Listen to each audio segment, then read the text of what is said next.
Matt Sparks. I'm the chief of police at Morehead State University. We have a 16-man department of about 10,000 students total enrollment. Of course, we're 24/7, 365 days a year. Have our own dispatch also. I think most campuses run into this same issue as far as the quickest way possible to notify a mass group of people. We need to notify any given day. We may have 6,000 students on campus, in various buildings, various locations across campus.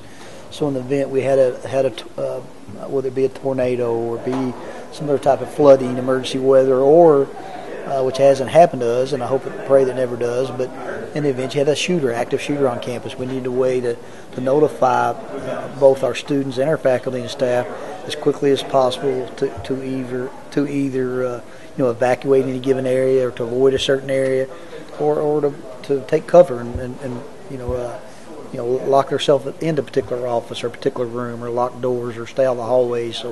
So we use this eCampus alert system to do that. It's set up to use primarily as text messaging. We notify, of course, we have to have them sign up. It's a voluntary sign up. It's no cost for the student or the staff member other than what their local provider would charge for text messaging. So we have at this time we have about a little less than a 50% sign-up ratio. We're not getting everybody to buy in and sign up. Obviously, we're looking at different ways to try to encourage that. But at this point in time, about half is what we're looking at as far as total sign up for it. I think a couple of different ways, especially in a campus environment. We'll start with campus environment first. Obviously, I don't know I don't know of a better way to reach more people with a given message. We of course we have all audible alarms, audio type alarms, and that external speakers on the outside of buildings. But you can't, if you got kids sitting in class, they may or may not hear that external alarm or that external speaker. So I think any university could probably benefit from that type of notification system.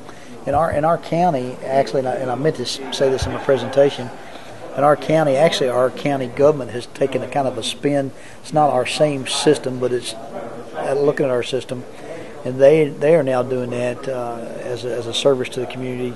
As far as they call it, I think their titles, they're calling it Code Red, but they're using it to notify citizens. We had a lot of flooding up there this spring, in early summer, so they're using it to notify, hey, such and such road's closed, or this area experiencing heavy flooding tonight, please evacuate. They can limit that down to certain, even one side of the road. They may be the north side of a highways in a low-lying area, with the south side that maybe is not, or so they can kind of, so they're even tweaking that down a little further. So even the community outside of college campus, I could see where it'd be helpful as far as, especially these areas. I know I was talking to a guy from Oklahoma just this afternoon in his conference, and his little community where he lives, and I don't recall the exact community. He wasn't too far from, what did he tell me, Oklahoma City, maybe within a half hour.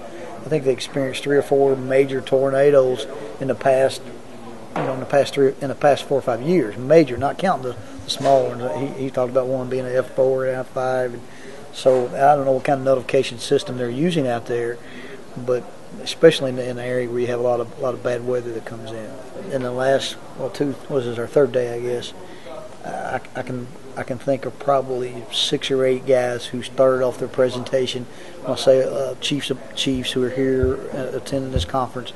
At least 6 or 8 of those, including myself, who started by saying, "I wish I'd have been to this or had this experience prior to engaging in this, or buying this product, or buying this particular piece of technology."